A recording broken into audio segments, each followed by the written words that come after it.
प्रिय धनुराशि के दर्शकों, सादर अभिनंदन बंधन। आज प्रस्तुत हूँ बहुत ही अनमोल विषय को लेकर के। अतः निवेदन है कि वीडियो को धैर्य पूर्वक समझने का प्रयास करें और इसके लिए गंभीरता से देखने का प्रयास करें।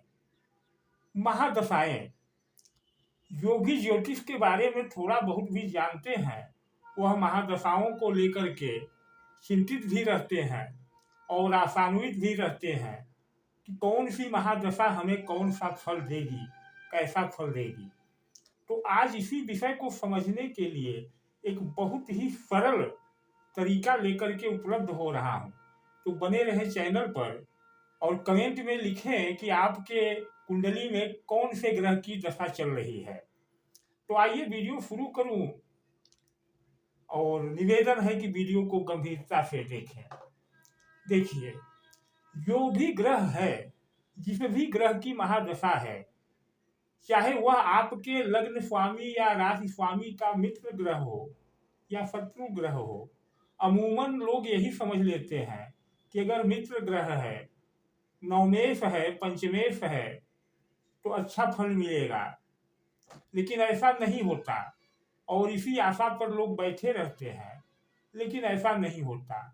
अक्सर देखने में आता है कि धनु राशि वालों को बृहस्पति, जो उनके राशि स्वामी हैं, उनकी महादशा में सबसे अधिक बुरे फल मिले। तो ऐसा क्यों हुआ, यह भी हम समझेंगे इस वीडियो में। कैसे जाने कि कौन सी महादशा आपको क्या फल देगी और कौन सी अंतर्दशा आपको क्या फल देगी। तो अपने लग्न चार्ट को देखें और देखें कि जिस ग्रह की महादशा चल रही है, ध्यान पूर्वक समझें, जिस भी ग्रह की महादशा चल रही है, वह ग्रह आपकी कुंडली में किस राशि के किस नक्षत्र में बैठा है। सिर्फ भाव न देखें कि किस भाव में बैठा है, किस नक्षत्र में बैठा है। अगर वह ग्रह आपके शुभ भाव में बैठा है, जिस ग्रह की महादशा चल रही है वह शुभ ग्रह है। पहली बात क्या कि शुभ ग्रह। दूसरी बात शुभ भाव, शुभ भाव। और तीसरी बात कि मित्र राशि, मित्र राशि। और उसके बाद नक्षत्र देखें, नक्षत्र। अब सबसे महत्वपूर्ण है कि अगर वह ग्रह मित्र भी है, आपके राशि स्वामी का मित्र है, नवमेश पंचमेश होकर के शुभ ग्रह है, लेकिन अगर शुभ भाव में नहीं बैठा है तो परिणाम थोड़ा कमजोर होगा। साथ ही वह शुभ भाव में न है और मित्र राशि में भी नहीं है, तब भी परिणाम विपरीत होगा, लेकिन यह उतना घातक नहीं होगा। सबसे घातक क्या होगा कि उसका नक्षत्र देखें कि वह ग्रह जिसकी महादशा चल रही है वह किस नक्षत्र में बैठा है। अब जो भी नक्षत्र में बैठा है तो उस नक्षत्र के बारे में समझें परिणाम। तो इस नवतारा चक्र को देखें, जिस नक्षत्र में बैठा है वह नक्षत्र आपके जन्म का नक्षत्र है। जन्म से 9वां यानी कि 10 नंबर का नक्षत्र है। जन्म से 19वां नक्षत्र है, तो आपके जन्म के नक्षत्र में बैठा माना जाएगा। और तब वह चाहे यह भाव कमजोर हो, शुभ मान कमजोर हो, तब भी अच्छा परिणाम देगा।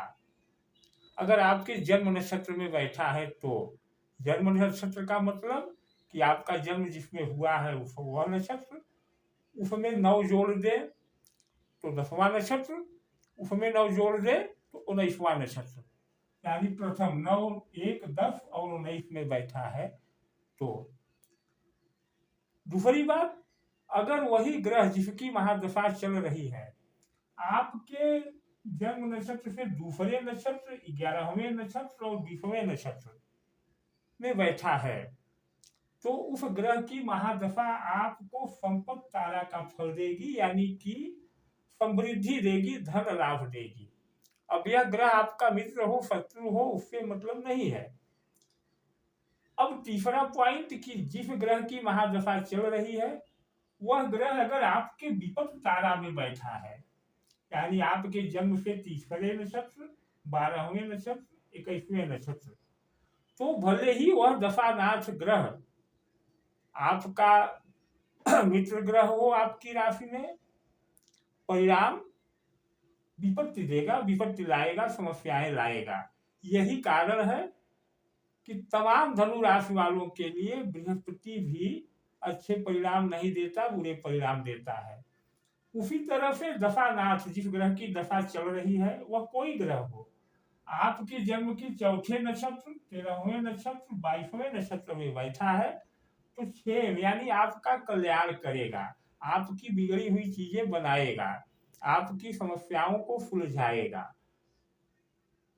दशानाथ यानी जिस ग्रह की महादशा चल रही है वह आपके जन्म से 5वें नक्षत्र, 14वें नक्षत्र, 23वें नक्षत्र में चल रहा है, यानी बैठा हुआ है जन्म कुंडली में, तो वह कितना भी शुभ ग्रह हो बाधाएं देगा ही देगा, जीवन में नाना प्रकार की बाधाएं खड़ी करेगा। अब दशानाथ यानी जो ग्रह की दशा है वह आपके जन्म के 6वें, 15वें और 24वें नक्षत्र में बैठा है, तो यह साधक नक्षत्र है आपका। इसमें बैठा ग्रह जब अपनी महादशा में आएगा तो आपके कामों को बनाएगा, आपको सफलता दिलाएगा, नाना तरह के कार्यों में सफलता दिलाएगा। बुध दशानाथ यानी जिस ग्रह की महादशा चल रही है वह आपके जन्म के 7वें नक्षत्र, 16वें नक्षत्र, 25वें नक्षत्र में बैठा है, तो आपको मृत्यु तुल्य कष्ट, स्वास्थ्य हानि, धन हानि, मान सम्मान की हानि करवाएगा ही करवाएगा। वह ग्रह कोई हो, शुभ ग्रह है आपकी कुंडली में तो थोड़ा सा असर कम करेगा, लेकिन परिणाम यही देगा, मृत्यु तुल्य कष्ट दिलाएगा। अब दशानाथ यानी जिस ग्रह की दशा चल रही है वह आपके जन्म के 8वें नक्षत्र, 17वें नक्षत्र, 26वें नक्षत्र में बैठा है। नक्षत्र कोई हो सकते हैं, गणना आपको अपने जन्म नक्षत्र से करनी है, तो यह मित्र नक्षत्र हुआ और यह शुभ फल देगा आपके लिए अपनी स्थिति अनुसार, अपनी भाव स्थिति अनुसार, राशि स्थिति अनुसार शुभ फल देगा। अब दशानाथ यदि आपके जन्म के 9वें नक्षत्र, 18वें नक्षत्र और 27वें नक्षत्र में बैठा है तो यह अति मित्र तारा है, और इस नक्षत्र में बैठे ग्रह अपनी महादशा आने पर आपको शुभ फल, लाभकारी फल, नाना प्रकार के कार्यों से लाभ दिलवाएंगे। यही स्थिति अंतर्दशाओं में भी बनती है कि जब भी इन नक्षत्रों में बैठे ग्रह की अंतर्दशा आएगी तो इसी अनुसार परिणाम देंगे, आप इस चार्ट से समझ सकते हैं। तो इतना तो आपने जान लिया कि कब कौन सा ग्रह क्या परिणाम देगा। अब बात करते हैं कि मान लीजिए आपके विपरीत ग्रह की महादशा चल रही है, यानी कि तीसरे, 12वें, 21वें में बैठे नक्षत्र में बैठे ग्रह की महादशा चल रही है, 5वें, 14वें, 23वें में बैठे ग्रह की नक्षत्र की महादशा चल रही है, 7वें, 16वें, 25वें में बैठे ग्रह की महादशा चल रही है या अंतर्दशा चल रही है, तो कैसे बचे इसके दुष्प्रभावों से, यह एक बात आती है। तो बात आती है उपायों की, और जब हम उपायों की बात करेंगे तो यंत्रों की बात करेंगे, और जब हम यंत्रों की बात करेंगे तो तमाम दर्शक बुरा मानेंगे, लेकिन फिर भी बता देता हूं क्योंकि बताना हमारा धर्म है। जब भी जिस ग्रह की महादशा चल रही हो उस ग्रह का श्रेष्ठ परिणाम लेना हो किसी भी ग्रह की, तो आप करें क्या कि देखें कि वह किस नक्षत्र में बैठा है। हर नक्षत्र की एक वनस्पति होती है, यानी हर नक्षत्र का एक वृक्ष होता है जो कि इस चार्ट में उपलब्ध है, आप देखें चार्ट सामने। अब जिस ग्रह यानी जिस नक्षत्र के अंतर्गत बैठे ग्रह की दशा चल रही है, यानी जो ग्रह की दशा चल रही है वह जिस नक्षत्र में बैठा हुआ है, यह अपनी जन्म कुंडली से जान ले और उसका वनस्पति या जो सामने चार्ट दिया है इससे देख ले। इस वनस्पति को अभिजीत नक्षत्र में अभिजीत मुहूर्त में ले आए अपने पास थोड़ा सा टुकड़ा, और उस टुकड़े को आप किसी ताबीज में, किसी यंत्र में उस ग्रह के मंत्र अनुसार उस ग्रह के मंत्रों का 11 माला जाप करके उस जड़ी को संशोधित कर लें और उसे धारण करें, या अपने सिरहाने बिस्तर पर सिरहाने रखें।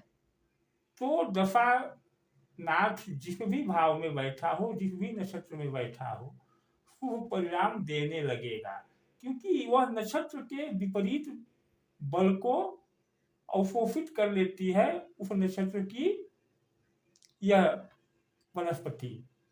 अगर यह वनस्पतियां आपको न मिल पाए तो आप हमारे संस्थान से हमसे संपर्क कर सकते हैं दिए गए व्हाट्सएप नंबर पर, और जो थोड़ा बहुत साधारण मूल्य होगा, क्योंकि इन वनस्पतियों को प्राप्त करना कठिन होता है, तो हम उसको यंत्र रूप में सिद्ध करके आपको दे देंगे।